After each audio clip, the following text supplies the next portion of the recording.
Hey guys, I just wanted to make a video today talking about section 7.2. The first part of it, we're going to be talking about ellipses today.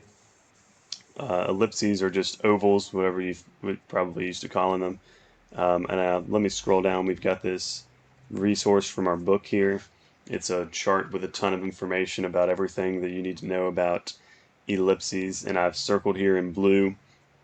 These are the standard forms of the equations for the ellipses. So they won't always be in standard form, unfortunately, but most of the time they are.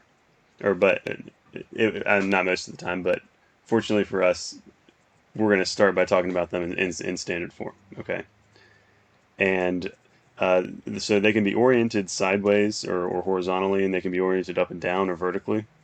And they'll be oriented horizontally when the larger number. So in this case, why the a squareds and b squareds are flipped is because a squared is the bigger number. If you have the bigger number up underneath the x, it'll be a horizontal ellipse, and then if you have the bigger number up underneath the y, it will be a vertical. Ellipse. The center you're going to find from changing those two points, the h and the k, from inside the parentheses. You'll change their signs. The foci are these 2 points right here on your ellipse. Let me draw that. So they're always going to be along your major axis. And then, so see, that goes up and down, the one on the right, and it goes left and right, and the one on the left. Those are the two foci points for your parabola. Yesterday, you just had one focus, and then foci is the plural word for that. Okay. And the vertices, again, let me circle the vertices. The vertices are going to be the points in the end of the long axis or the major axis. And you can see them right there on the left side, and then on the right side, they're going to be up and down, because this ellipse is oriented the other way. All right, so let's go ahead and keep talking about these. The covertices are the ends of the smaller axis, so they would be the top and bottom of this ellipse right here. Let me try to circle that on the left. That would be the top and bottom of that ellipse, because that's the minor axis, or it would be the two side-to-side points of the ellipse that was oriented the other way. The major axis is going to be the longest one, and for this one, if it's oriented horizontally, then it's going to be y equals whatever the center coordinate is for that. And then for the minor axis, it's going to be the smaller one, and in this case, it's up and down. And then it's the opposite for the vertical ellipse. And the A, B, and C relationship, what that's talking about is how you can figure out, how you can find your foci. And you're going to do that using this relationship. You're going to take the two terms you have on the bottom, a squared and b squared, you subtract them and take the square root of them, and that is the distance from the center to the foci on either side of the center. Okay, so let's scroll down, and I know that's a ton of information, but we're going to do some examples. So the first thing that we're going to do is we're going to take this example. This one's in standard form, which is nice. And we're going to find all of these features of this graph, and then we're going to graph it. Okay, let's start with the center first. Center is easy to find. Change your two signs. So the center for this one will be +3 and -1. Make sure you flip your two signs for the ones that are in parentheses there. To find your foci, so this ellipse is going to be oriented horizontally, because it's up underneath the larger number is up underneath the x for this ellipse, so it's going to be oriented horizontally. So to find your foci, what you're going to do is you're going to find C, which C, if you look at the chart up there, is a squared minus b squared. Make sure you subtract, and you got to take the square root of that. Make sure you subtract the smaller one from the larger one, otherwise you'll end up with an imaginary number, and that will not make any sense. So it's the square root of 36 minus 9, and that is the square root of 27. And if you simplify that, you'll get 3 square root 3. Okay, so that's C.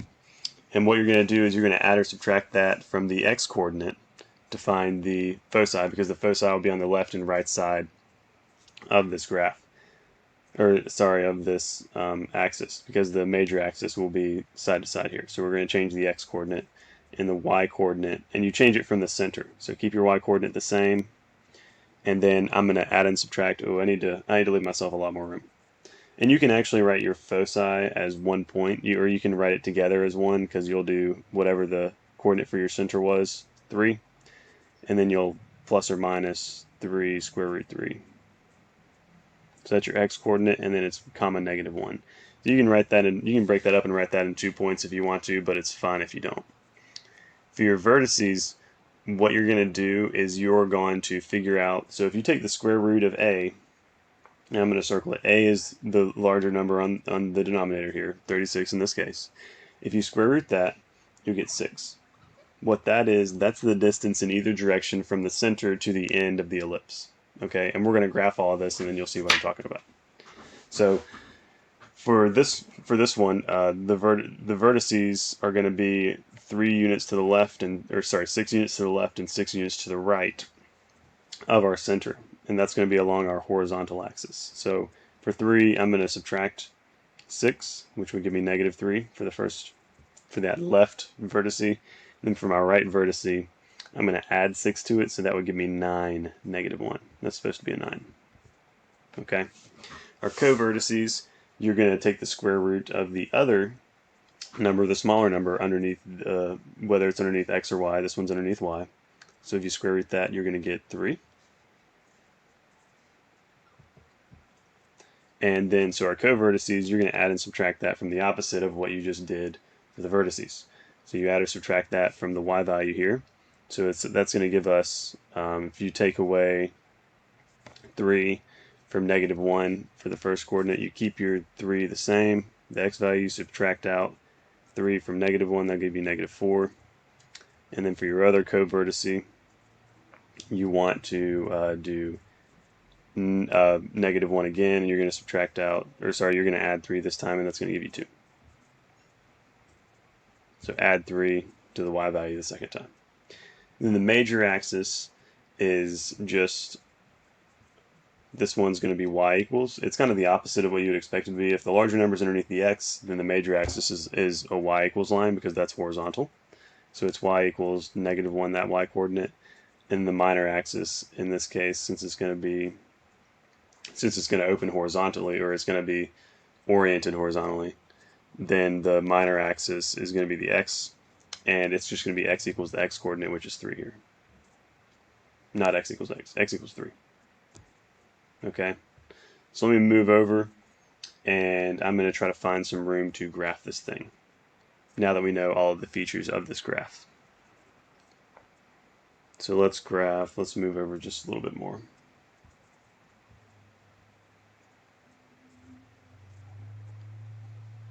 And let's graph that right here.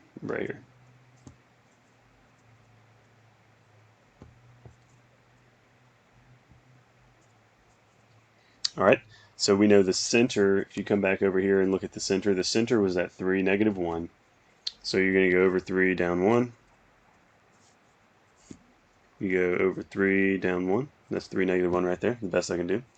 And then what you're going to do is you're going to take, the way I graph these is you're going to take the distance of the major axis and the minor axis. So the distance of the major axis is 6. That means you're going to get 6 units on the left and the right side of it. Okay, and it's going to go left and right because that's changing the x coordinate. It's up underneath the x one. So I'm going to go 1, 2, 3, 4, 5, 6 to the left, and then you're going to go 1, 2, 3, 4, 5, 6 to the right. And then if you go look, these are the 2 points that we found. There's negative 3, 1 for the vertices, and then 9, negative 1. Okay, that's the long side of the ellipse. And then if you go to the co-vertices, they're 3, negative 4, and 3, 2. So those are going to be, and you can find that it's up and down 3 from the center. That's usually what I think about instead of trying to graph those coordinates. You can do it either way, but you go up and down 3, and it will do the same thing. Okay? And now, let me do the best that I can to draw this ellipse. Not too terribly bad, but kind of pointy. Okay, so when you're drawing these, you want to the best that you can. That part of it is not important, how good of an ellipse it looks, but you just want your coordinates to be accurate. Okay, and then you can label.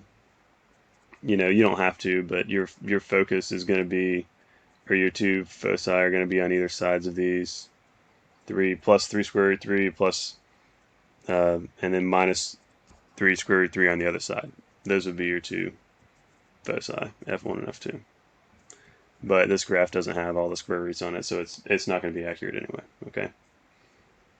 Okay, so let's scroll down. We'll talk about a couple of other points. So for this one, what we're going to have to do is this one is not in standard form, so it's going to be a little bit more painful. So what I'm going to do is I'm going to show you guys what you need to do is what you need to do is complete the square, and we're going to rewrite this into its standard form. So let's start with that. Okay, so the first thing you want to do is we're going to group the x's and the y's together. So let me start writing. So we're going to have 4x squared and then minus 24x. We're going to group those two together, and then we're going to group our y's together, and we're going to move 24 to the other side of the equation actually. So I'm going to have plus, and then my y squared is going to go with this plus 4y, and then on the other side of my equation I'm going to move the 24 over, so it'll be negative 24. And then what I'm going to have to do is factor out a 4 from this groups of x's, and we're going to complete the square twice, once with x and once with y. So here is factor out of 4 will be 4x squared minus 6x, and then plus something I'm going to have to add right there, and then we get plus y squared and 4y. I don't have anything I need to factor out with those y's, but I'm going to leave a blank. And I still have negative 24 over here. And then don't forget that I'm going to have to add a couple of things to that right side of the equation. So what goes in the blank here, you do b over 2 and square it. So this is negative 6, divide that by 2 and square it. So I'm going to fill in this blank right here with a 9. And then I'm in my other completing the square over here, you divide 4 by 2 and square it, and you'll get 4 again. So what we're going to do, and you have a number outside the parentheses here, so when you add this to the right side, make sure you add 4 times 9, because anything you have to do to the left side, you got to do to the right side.